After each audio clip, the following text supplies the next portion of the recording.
and happy Halloween. I plan on uploading this on Halloween anyway, so I figured, Halloween season, I figured why not do a spooky, scary song, you know, not spooky, scary skeletons, but, just a spooky, scary, like, rock song or metal song. And, there's a couple different choices out there, but I guess I think the most classic one in terms of, like, rock and metal is probably the song Black Sabbath by the band Black Sabbath from the album Black Sabbath.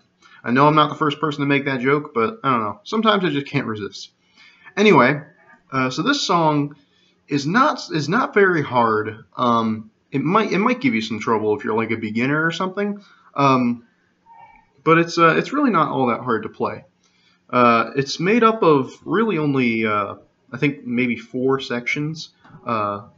The verse, the parts in between the verse, which I guess you could call the chorus, but the verse and the chorus are so similar to each other. The chorus is, basically when Ozzy's not singing, when there's no vocals.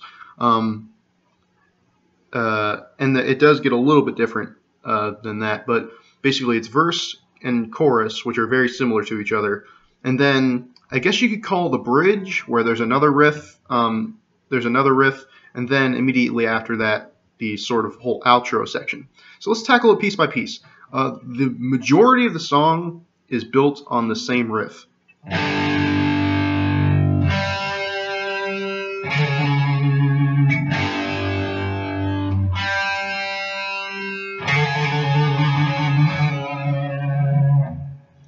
And that's actually very simple. Basically what we've got here is a G power chord. The song's in the key of G minor.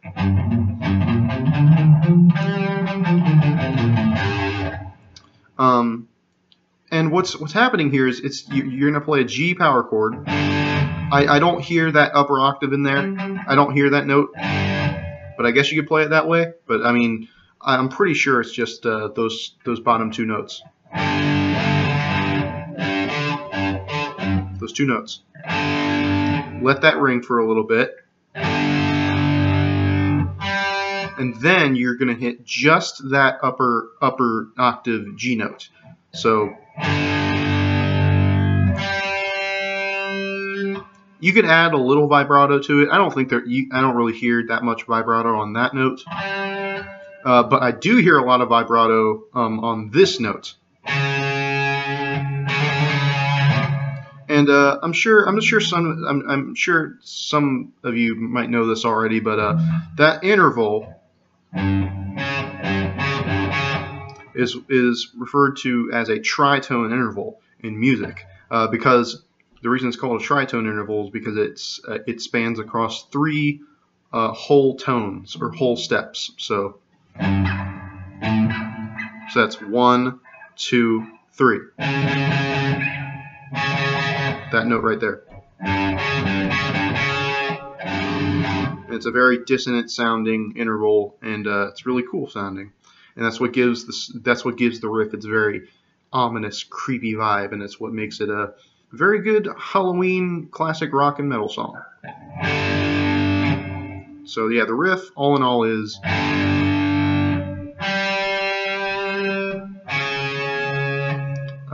and the first, sometimes when he hits that note, he'll do this,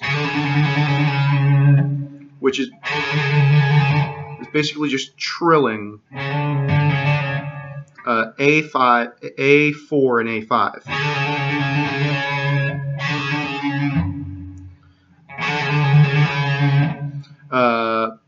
And then other times he'll just do this. Just adding heavy vibrato with that note on the A4. So yeah, so it's just G power chord,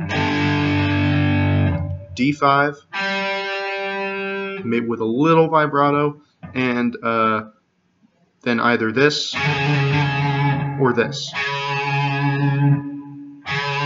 You really want to have that heavy vibrato. And then there's the verse, when Ozzy's singing.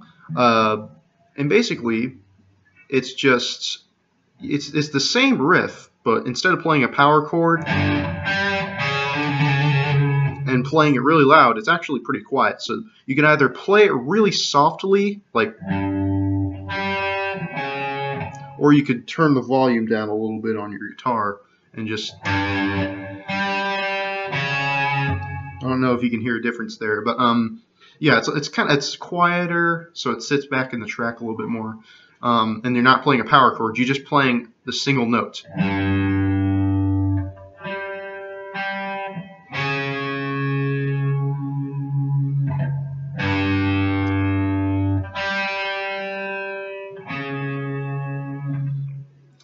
And yeah, that's the verse. And then it goes back into the chorus. Again, I guess you could call it the chorus. It's the same riff.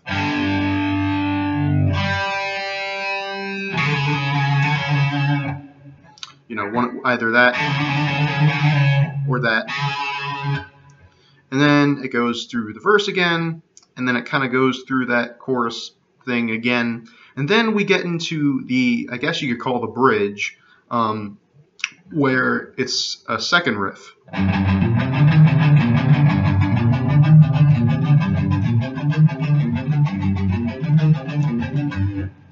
So that's a pretty cool riff. It's basically, again, it's kind of messing with the G minor scale. It's E3 3 times, and you're gonna want to be muting this, right? Like palm muting it instead of doing this. You kind of want to be doing this. It seems like a complicated riff, but it's actually pretty simple. Since it only uses a few notes. Basically, it's like I said, E3 3 times, up down up. I use alternate picking for this riff. I don't know if people like to use all downstrokes or what. I think it's easiest to use alternate picking. You know, up and down, down, up, down. And then with your pinky, you hit E6 just once,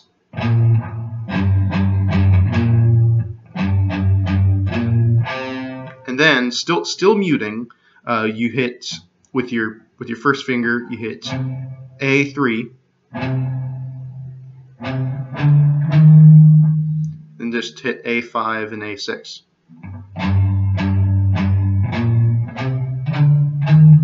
All of these notes you hit one time, and then back to A3, then A5, and then with your pinky you hit E6 again, and then A3, and then finally A5.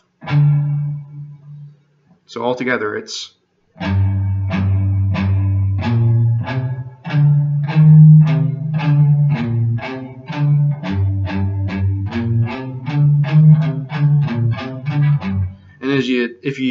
if you feel a little bit like, if it feels a little bit strange to be doing that, you can speed up. You know, it's actually not a very hard riff to play at all. It may seem a little tough, you know, if you're a little bit earlier on and you're learning stuff and you're like, whoa, that looks really complicated. It's really not.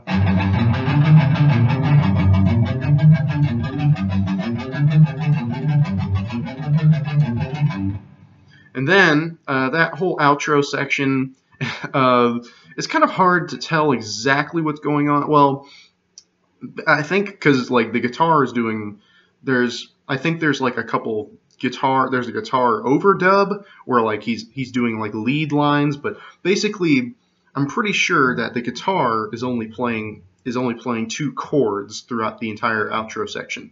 A G power chord. I'm not really sure if I can hear that upper octave at this time. I don't think there is one. Maybe there is, but you can add that upper octave if you want. So it's just G and then B flat.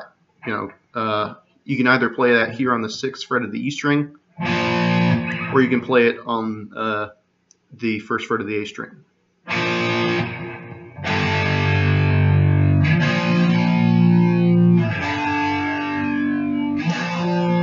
So that's basically going on through the entirety of the outro section.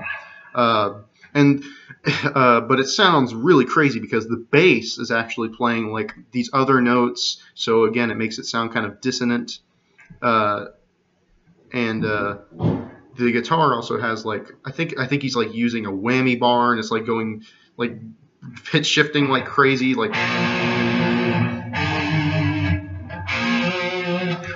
that kind of stuff. And he's like using a wah pedal, so it's like sounds kind of weird and cool. And then over top of that, basically he's doing a whole bunch of stuff. He's basically just doing a bunch of lead lines in the G minor scale.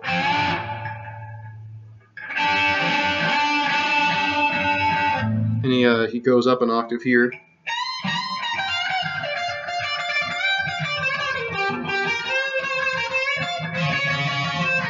I don't remember exactly what he does, but he's basically just doing a bunch of like blues licks up here in the G minor scale, pentatonic scale, I guess.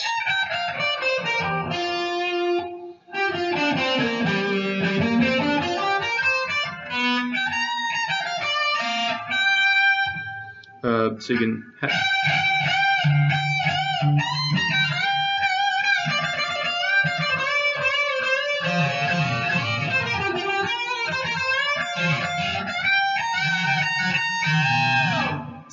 Mess around up there, and you can also do the same scale an octave lower down here.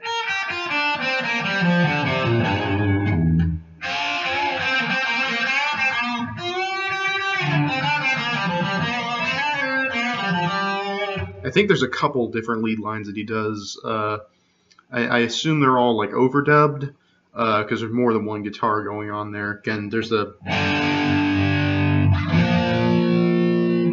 those are the only two chords that he's doing, but because of as far as I'm aware, those are the only chords that he's doing in that outro section. And then at the very end, after that, at the very end of the song, we do this.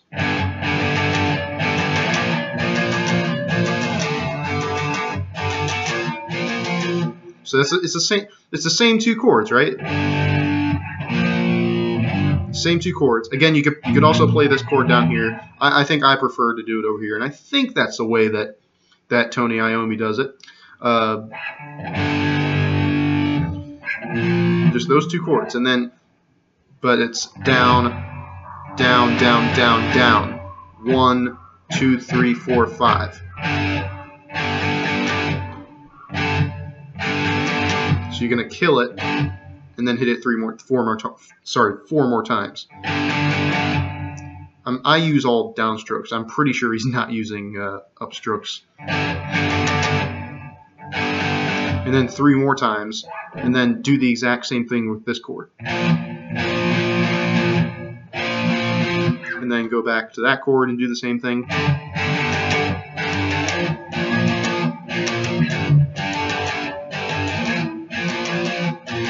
And then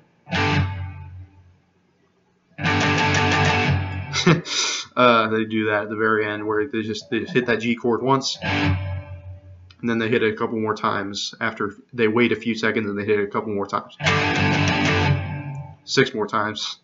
And that's the end of the song. Sorry, I couldn't teach exactly what's going on with the solo stuff there, but honestly, if you just mess around in the G minor scale.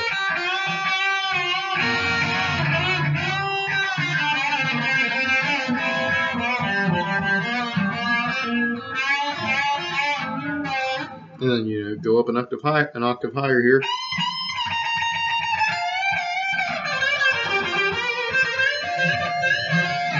I think it'll sound pretty cool. Anyway, I hope you enjoyed this, and happy Halloween.